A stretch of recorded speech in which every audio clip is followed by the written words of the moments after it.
Today we are going to hell and back with the WWE 13 Attitude Era mode focusing on the Brothers of Destruction. But first, we are starting with the Inferno match.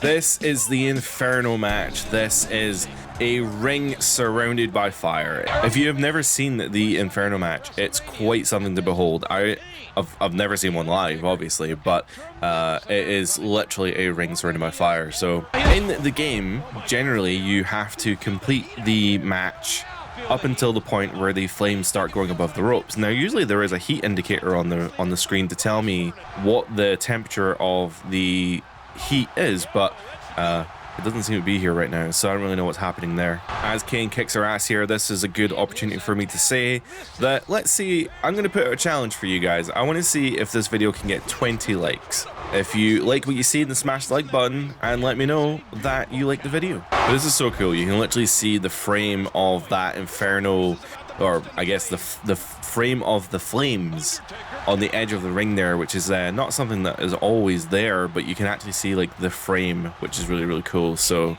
if you've seen the real match of this, it's, I don't know, I want to say it's something to behold. It is something to behold, I think, but they were so limited. The guys were so limited in what they could do, just due to the fact that they couldn't really use the ropes, and if they got too close to the ropes, then, you know, the both of them have long hair, so it's possible that their hair could go on fire. It has also just occurred to me that I think this is the wrong Kane model. I could be wrong, but didn't Kane have didn't he have the two sleeves at this point in this match? I don't know, something tells me he had two sleeves in this match, but maybe I'm wrong. So now I have a signature move, which will is one of our historical bonus objectives. So Kane blocked me there, but that's not going to stop me going for the chokeslam. Never mind. Actually, saying that, it seems like my signature might not be the chokeslam. It might be something separate. So signature, the signature is the walking the tightrope there, going old school, as it were. How do I hit the chokeslam is another question. So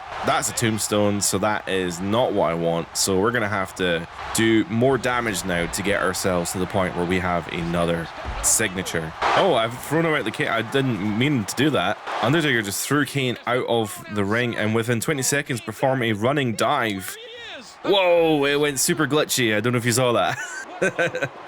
But that is gonna throw Kane out of the ring. Is that gonna end? I think that's gonna end the match, which means I probably haven't hit. Yeah, so that just kicked Kane into the fire.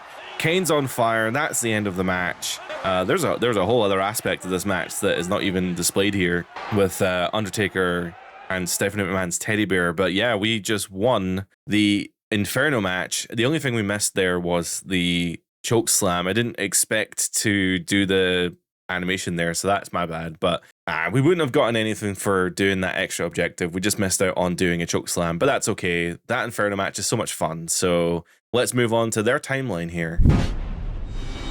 The Austin-McMahon rivalry turned the tide in the Monday Night War. I mean, hands down, it was like the best part of the Attitude Era was their feud. Mr. McMahon tried multiple solutions to tame the rattlesnake. The corporate rattlesnake, that didn't last very long. But corporate McFoley did, however, last a little bit longer. Things may have started to go awry for Mr. McMahon and company. The rattlesnake! Man, I used to love when they had like cars on the stage and stuff, so that also, like, I don't know, the guys could always go up there and wrestle on cars. It was so cool. Your services are no longer required. While Mr. McMahon, oh, McMahon fired Dude Love. A certain phenom voiced that he was here all along and would not be moved. Even after all his hand-chosen favorites left town, I stayed by his side, thinking my time would come. How do I get repaid for that? He forces me to fight my own brother. That's gotta be Kane! It seems odd to have Taker side with Vince McMahon, I suppose, but Oh, this is a war. I guess that what we're really talking about here is the fact that Kane and Undertaker went to war with each other over the span of about 6 to 8 months. After the last 8 months, I've had enough. Now it's time. The Undertaker got what is rightfully his. You want to be the #1 contender. Let's see what happens when you have to face your brother, Kane. So you're probably thinking like, oh, another match between Taker and Kane. Ugh. This is a #1 contendership match happening one night after Over the Edge. So this takes place the next night after that Dude Love Austin match from the previous video, when Kane going up against his bigger brother. He is none other than the dead man, the Undertaker. Also, we're actually playing as Kane here, which is different from that Inferno match we just did. Also, watching that real life footage, I realized that I was wrong. Kane had single arm out, not the two of them. So, oh, and a nice reversal there from Kane. Dude, that is so cool. You can actually hear Austin on commentary. So I wonder how they've managed to do that with the commentary system. Obviously, I know that you have JR and King available for this exclusively for the Attitude Era mode, not in the base game, not in the other game modes anyway. But the fact they're able to get, I think the McMahon's on the commentary as well, but the fact you're able to get McMahon and Austin on commentary for this is pretty crazy. Battles with these two, and each and every time, in my view, it was Kane who was superior. Yeah, but each and every time, it was Undertaker who was the victor. I believe he lit a fire on Undertaker's ass. I think he is what he used to be. Austin and McMahon are talking at ringside here, and I have to hit a choke slam, so I'm going to go for it. Damn it, that's a side slam. I need to try and hit a choke slam. Oh, okay, maybe actually, judging from the wake-up taunt, maybe the choke slam is Kane's finisher from here, and it is awesome. So we can hit the choke slam here, and we still have options to hit this Attitude Era moment when it happens. Although we do have to hit, oh, it's going to be another ref bump as Kane takes out the referee in the corner there. We now need to hit the tombstone and pin the Undertaker in 10 seconds. Never mind, as Undertaker hits Kane with the choke slam. Mick Foley out here in the orange. I don't know when he wore orange, but I'm guessing that's part of the... I suppose he did just get fired, so maybe that is the Dude Love, but he decided to put the mask on. Oh, Mick taking a nasty bump there. I'm back to my feet, and I've got a finisher, which means I can hit the Undertaker with the tombstone and go for the pinfall in 10 seconds. So that's going to be a 1, 2, and 3. So we hit all of our objectives in that match. And let's see what the next segment is for... Oh my god, that's so loud. Kane is going to do his signature blowing up the ring as we take Raw off the air. Kane is now the #1 contender, and he's going to face Austin at King of the Ring. I remember that match. That King of the Ring match is 2 weeks away. We are Stone Cold Steve Austin here, making our way to the front of the cage, and there's going to be a cutscene here. That was pretty cool that we can basically play out the start of the match there. That's something that 2K does not know how to do these days. But Undertaker's music's playing, but there is no Undertaker. So I think sorry, I should also emphasize that this is a steel cage tag team match. It was going to be Austin and the Undertaker against Kane and Mick Foley, Mankind, but there is no Undertaker here. And the commentators are saying, has he teamed up with Paul Bearer, or has something happened? So now we're going to be facing here. Oh, I'm playing as Kane now. So we're facing Austin. I need to knock him out in 2 minutes. What the hell? How the fuck do I do that? Oh, that's right. Paul Bearer is locked outside. He's locked inside of the cage. So basically Austin here, or I can't remember the actual like how this plays out, but yeah, for some Paul Bearer thinks he's safe inside of the cage. Undertaker hasn't appeared, and I guess we just need to do as much damage as we can to Austin, and we only have a minute left, 50 seconds left actually, and he's proven to be pretty difficult, so I'm hoping we can actually get him knocked out here. I don't know really how you knock him out. I'm assuming it would be a finisher of some kind, but oh, I do have a finisher now, so I'm gonna go for it. I'm gonna go for that tombstone pile driver on the ramp to knock out Austin, and I've done that. So now we have a new hidden objective here as the lights go out, which means Paul Bearer is no longer safe as the Undertaker is in the ring with Paul Bearer. We have 1 minute to knock him out. I don't know why I can't do anything. Or is that just the move, or am I glitched, or what? Yeah, I legit can't do anything, so I'm gonna have to start again. There we are. So now we're fighting Paul Bearer once more. Hopefully the game doesn't glitch out on me again. I'm going to grapple him, see what happens. There we are. I can actually do moves to him this time. So should be able to build up that momentum meter and knock out Bearer within 1 minute. It's not a lot of time. Not a lot of time at all. Undertaker has him right where he wants him. Oh, Mr. McMahon. There we are. Back suplex outside of the ring apparently knocks him out. I don't know how that happens, but I don't think that's how that plays out in real life. I'm pretty sure Undertaker came up from under the ring. I'm pretty sure he tore his way through the ring mat. I don't remember there being a lightning strike. I could be wrong, but pretty sure he came up from under the ring and he did beat the shit out of Paul Bearer as Kane tried to frantically get in the ring into the cage. And I'm pretty sure that's how the show ended. I don't think we saw the end of that. I think Undertaker was just beating up Paul Bearer and that was the end of that episode of Raw. So this is possibly the most recognizable match in history. This is the 1998 King of the Ring, where Mankind and The Undertaker went to war inside that Hell in a Cell match. Probably the match to not only have really established Mick Foley as one of the top players in the WWF, even though he was already a main event player, this made him legit. But this made Hell in a Cell matches really what they are. Now, the fact that everyone talks about how crazy Hell in a Cell matches can be, it's because they always get compared to this Hell in a Cell match. And I actually watched this match quite recently. Taker's entrance in this match is unreal. The Mankind's vibe as well. Like, you could tell that they were very nervous to some extent going into this match.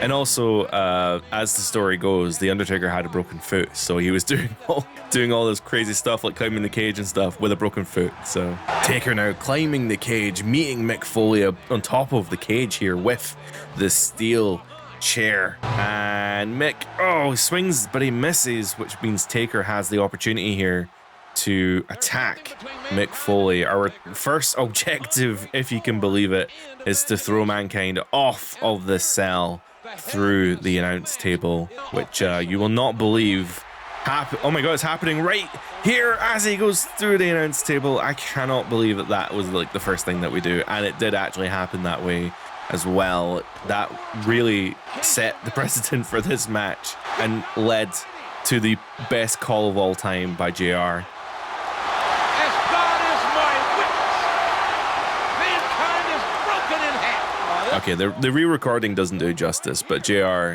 was losing his shit over this spot, literally screaming, "Good God Almighty, as God is my witness, he's broken in half." Like, awesome. Honestly, one of the best commentator calls of all time. And if you believe it or not, like, they didn't expect this to happen, apparently. I don't know why Mick thought he could just do that bump and get up, but he was really hurt from it, but I don't know. Taker was up there on the roof, essentially, on the cage as they tried to get the stretcher around. He said he was coming down the cage, and he actually he didn't realize that Mick was even doing this, but he saw Mick climbing the cage, and he's like, well, shit, I guess I'm going back up the cage. And that's apparently how that story goes.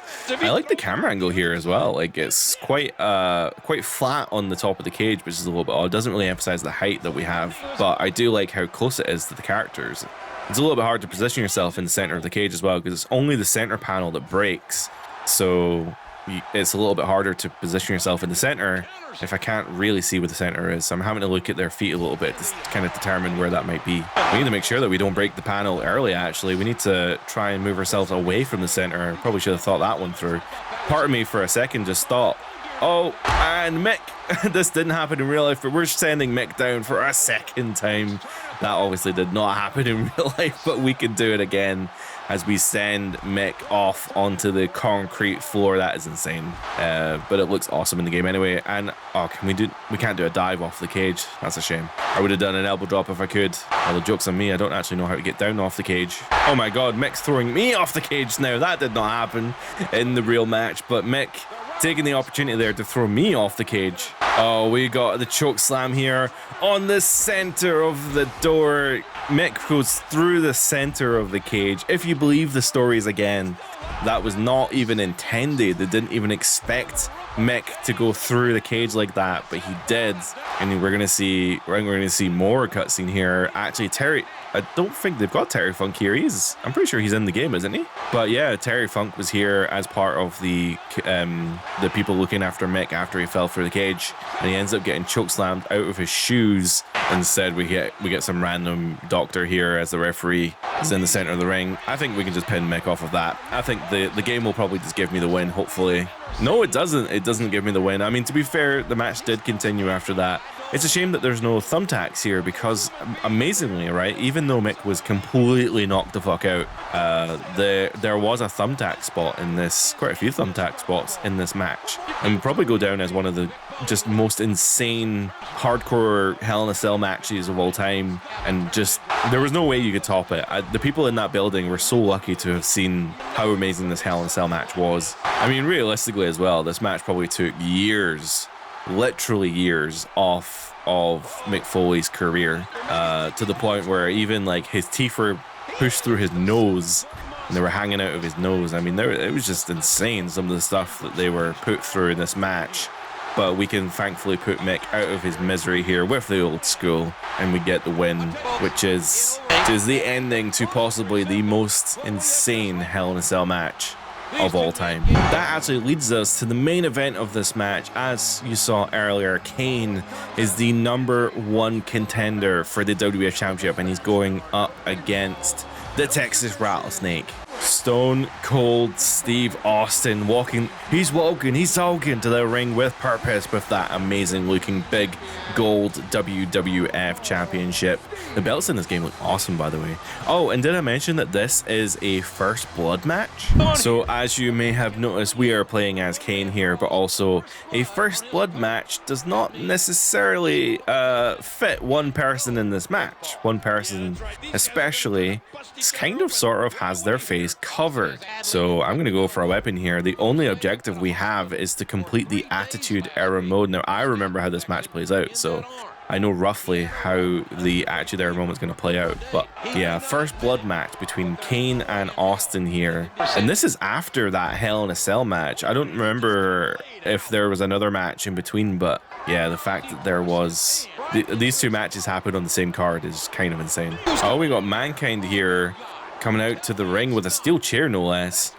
JR also brought out a really fair point here that Kane has the double sleeve on this time, so there is not even enough skin really to show any blood. So even if he cut his arm or something, there would be nothing to be shown. Mankind here just wailing on Austin with the chair. Can you believe, by the way, that like Mankind came out to the ring and interrupted this main event match even after being in that Hell in a Cell match? Nowadays, they would not have let Mankind anywhere near the ring after what happened at the Hell in a Cell. He would have went, nowadays you go straight to hospital, right? Mankind is filling the ring with all kinds of props here. As Austin beating me up with a candlestick here. I was hoping to get the candlestick action on the go, but Austin making it all about himself. I get it. The Attitude Era here, and we splash the referee. It's the exact same situation here, but we're gonna lead into this cutscene here. A double down between Austin and Mankind as the Undertaker runs out with a steel chair. Who is he gonna hit though? He hit Austin square in the head, and he goes straight for Kane. So is Undertaker just making his he's making his stance clear here. He wants the WWF Championship, and he's gonna do anything he can. Austin busted wide open from that attack.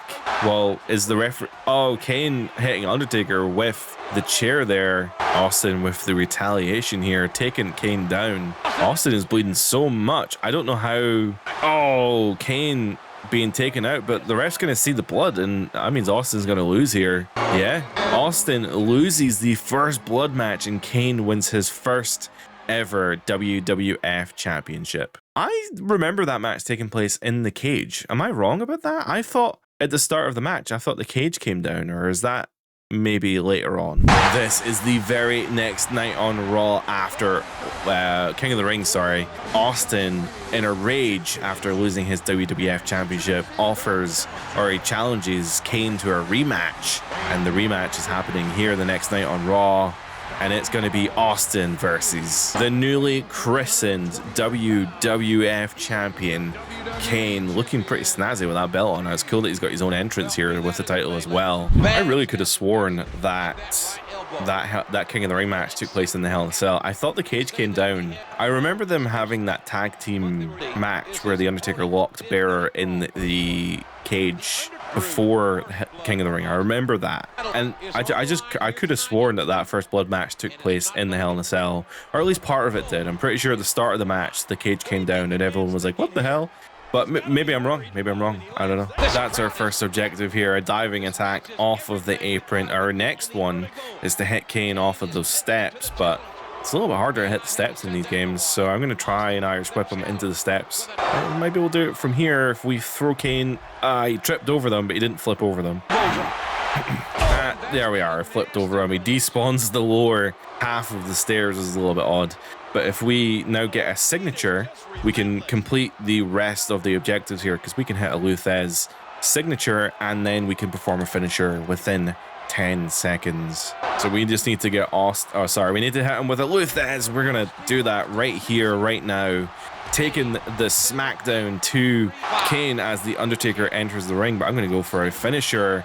I'm gonna try and pin Kane. Kane apparently bleeding off of that. Can't actually see the damage, but you can see it dripping on the mat. And if we go for the pin, oh, I didn't expect that, son of a bitch. Well, that's going to ruin that objective. Oh, it's not going to count. I went for the finisher and tried to pin him in 10 seconds, but it didn't work. So back to the drawing board. Paul Bearer, though, being ejected for, I think he was being ejected. It looked like the ref was going to throw him out there. I thought the ref was throwing Paul Bearer out, but I guess not. So that was our another Thez press there, which means we can set Kane up for a second stunner, throwing Kane around the ring, going for another pin, but hopefully no one interferes. Paul Bearer getting on that apron, but Undertaker amazingly protecting the sanctity of this championship match as Austin wins back the WWF Championship the next night. So Kane only held the belt for one night. I give you the world champion. I give you Kane. I wasn't sure if that was the redesign. Was that when they redesigned the belt? No, I'm pretty sure Austin already had that belt by the time Kane held it. This is a setup for the match that we literally just did. They gave Kane the belt, and then, yeah, Stone Cold went for the rematch. Kane said, oh, hell yeah. And as we've literally just seen, he won the belt back in that match. The title is at stake. There is no richer prize in this game. Straight from hell comes the Undertaker. Austin counters. Interesting. I noticed that the WWF logo is in the stage there, but it's not actually in the... It wasn't in the in-game model. There was no belt there. And the Undertaker. Belt? There was no logo there. Sorry, I don't know why I said belt. With evil intentions. Oh, and this happened after the match. We didn't see this part. Austin took Undertaker out with the stunner. I would have thought, though, the winner of the King of the Ring would have been the next champion or the next contender, right? Following week on Raw by announcing a #1 contenders triple threat match between Undertaker, Kane, and Mankind. All right, so winning the King of the Ring got nothing. All right, fair enough. There's no Undertaker. He's supposed to be out here. Undertaker's missing the boat here. He had a chance to be the #1 contender. Well, we gotta have a match. Kane and Mankind. Mankind refused to fight. Oh man, that's sick. I remember how this plays out. Actually, I've just realized. The #1 contender. Kane in the red light as well. Ugh. Kane versus the Undertaker. Oh, sorry, Kane versus Mankind. But as the mask is ripped off, it is in fact the Undertaker. So the Undertaker is the #1 contender, not Kane. Why did they do that swerve? It seems a bit odd, right? Austin with the Smoking Skull WWF Championship there, as he apparently there was a hearse or something. I was reading the description. It said something about the Undertaker bringing a hearse to the ring. Undertaker with his back to Austin here. Oh, it's gotta be Kane. It's gotta be Kane. So apparently we need to drag him. Oh, so this is a casket match. We have to put Kane into the hearse. That's awesome. Oh, I've just realized what's happening here. So yeah, Undertaker, this is definitely Undertaker. Look at those tattoos. But yeah, this is the Undertaker wearing, obviously he wore Kane's garb the other night, and he's wearing Kane's mask now. So I think this is the, well, this angle is called, this part of the mode is called the Brothers of Destruction. So I can only assume that this is part of them forming that tag team, because at some point during the feud they became a tag team, even though they were like sworn enemies for the vast majority of the 90s. I've moved up to the top of the ramp here, and there is a hearse as the Undertaker looks to throw the steel stairs at me. I don't know what I did to deserve that, but we're gonna attack him with a steel chair. He does, however, deserve that, so don't get that twisted. So one of our objectives here is to hit the Luthez press on Austin, which we should be able to do right now. We need to get his damage to moderate. This may even do that, to be honest. I know he's on light, so jumping the shark a little bit there. There is a hidden objective here, so if we, oh, never mind. I was going to say, if we get him down to the moderate damage, which we've now done, we need to drag him to, oh, it's a bit hard to Irish book people when you can't really see the direction here, but we are going to drag Undertaker to the hearse here. I think I read the tooltip, so you have to prep. Oh, never mind. I read the tooltip, so I should know how to do this, but apparently I do not. So if I do, I'm just trying to grapple him. I'm honestly just trying to grapple him. Oh man, right onto the stairs there. That was awesome. Right, so how do you... I can't grapple him. I don't know how to grapple him. Oh, you just have to hold the two triggers and they'll drag him automatically. That's good to know. Wasn't able to drag him quite into the hearse, but I'm going to do... Oh, never mind. There we are. So we've dragged him into the hearse. He's going to get thrown in here. Austin throws the Undertaker into the hearse, throwing up the middle fingers, going to the front of the hearse, and unable to open the door. And that's because the Undertaker is in the front seat. So did we face the Undertaker or did we face Kane? What a weird way. Well, that was so weird. Wait, so Kane, Undertaker disguise. So that was actually Kane as the Undertaker, or the other way around? I had the Undertaker's tattoos though. Okay, I'm gonna have to do some research on that one. This is August 24th, 1998, and this is the first time that Kane and the Undertaker have teamed up. I think this is a tag team match though. I'm pretty sure this is Kane versus Mankind. Sorry, I just saw the Undertaker and instinctively said that, but Kane versus Mankind in a Hell in a Cell match. And we are seeing for the first time the deadly duo here of Kane and the Undertaker. Mick Foley starting here outside of the cage. I'm not sure. Stokely Austin said he'll get his hands on Kane or the Undertaker tonight, so Austin is a threat in this match. As Mick Foley is talking, he's gonna try and climb that cage, which, you know, didn't go particularly well for him on that first outing. Oh, Kane the Undertaker though, going around the ring, gonna stop Mankind from climbing. I assume stopping him from climbing the cage here.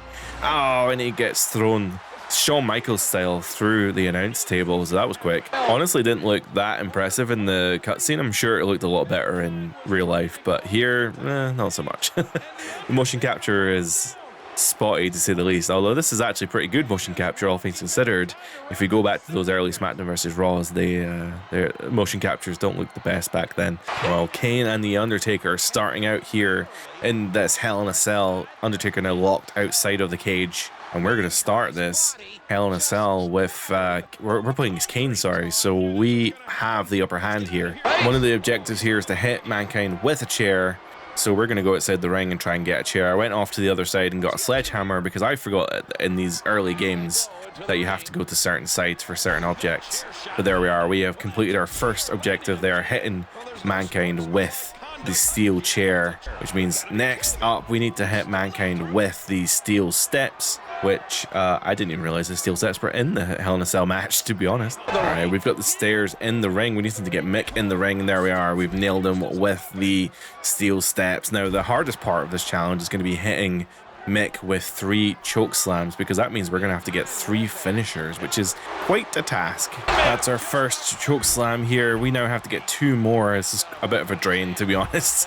I think you do get faster finishers for every subsequent finisher you hit, but yeah, it's a bit lame having to do 3 of them because the meter doesn't fill that fast. We're calling Mankind up for our second choke slam here. I hope I pressed the right combination of buttons. Fuck, I didn't. Fuck.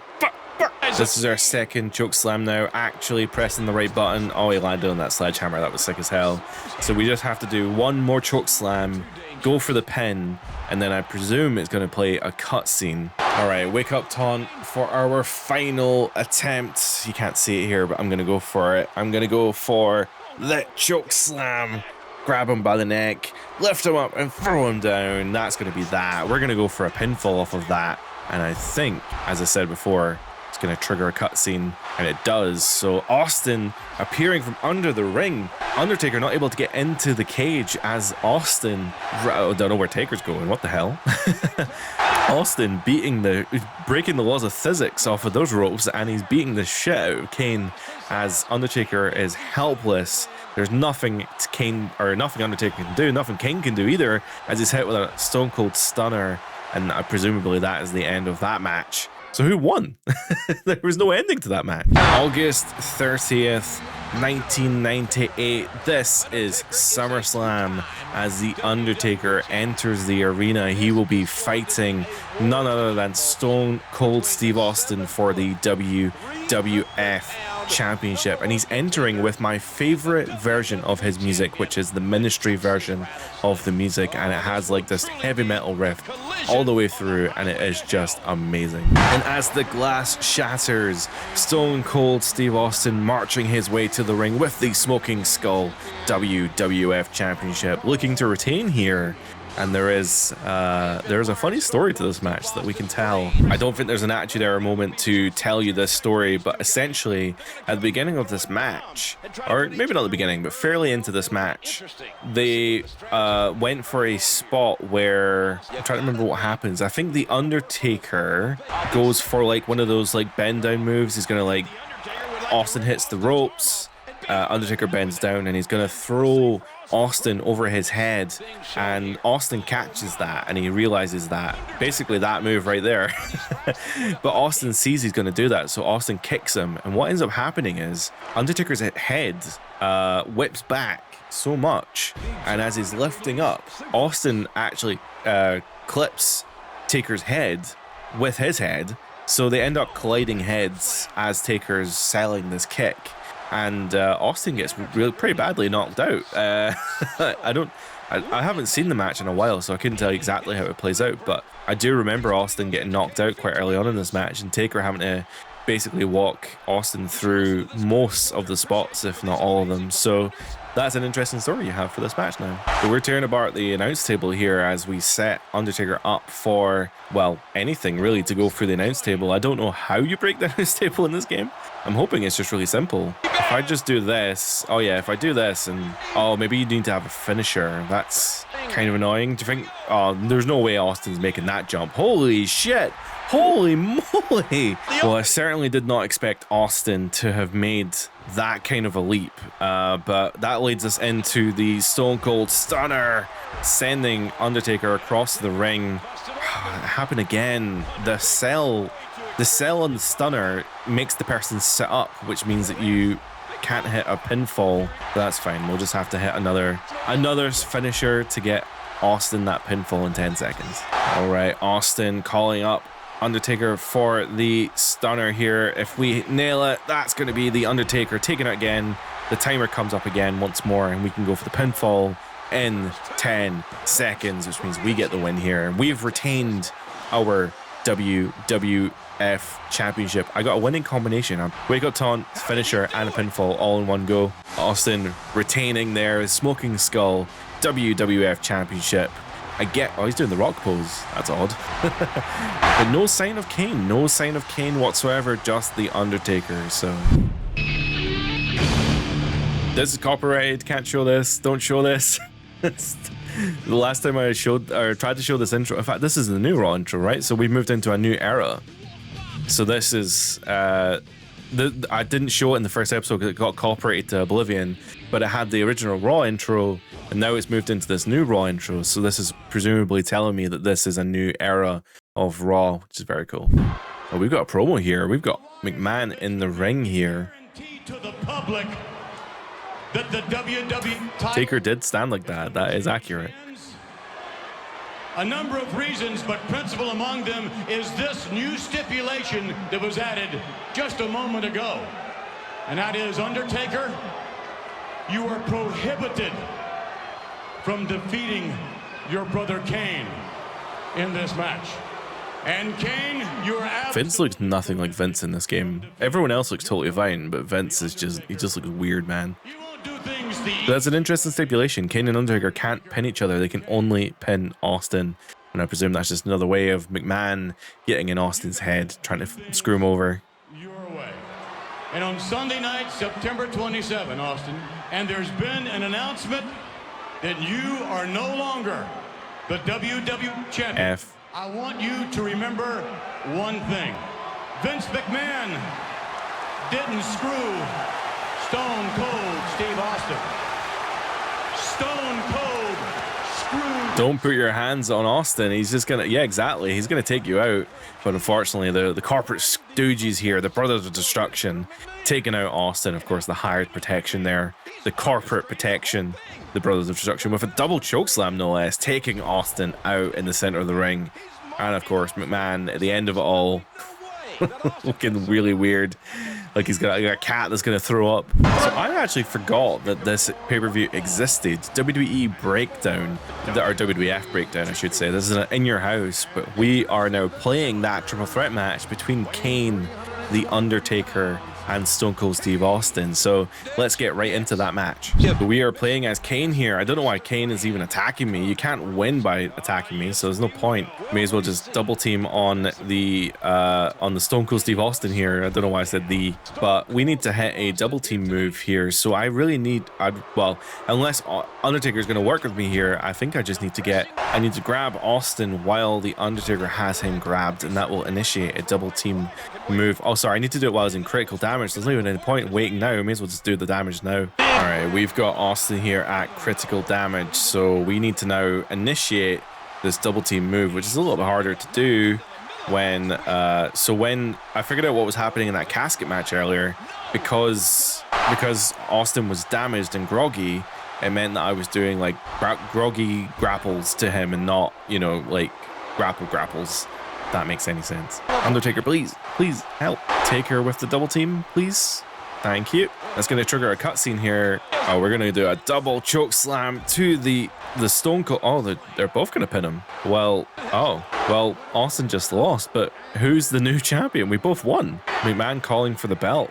Is there just no champion? Because of the schmoz finish there is no champion. Kane and The Undertaker both technically earned the right to the WWF Championship, but yeah, as JR said, Austin lost, but we don't have a definitive champion anymore. WCW managed to gain some. Of course, this is what it's all about. This is the Monday Night War, so we're even talking about the ratings here. I forget that we're going through the Amazing Attitude Era mode here and discussing the amazing parts of what happened in WWE, but there's even all this WCW shit going on at the same time. Unimaginable ways.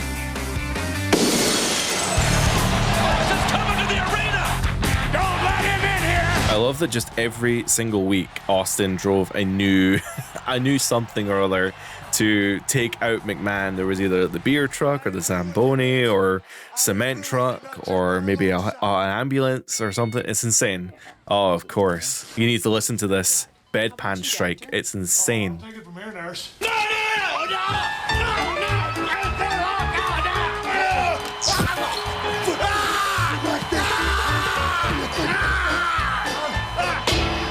Oh my god.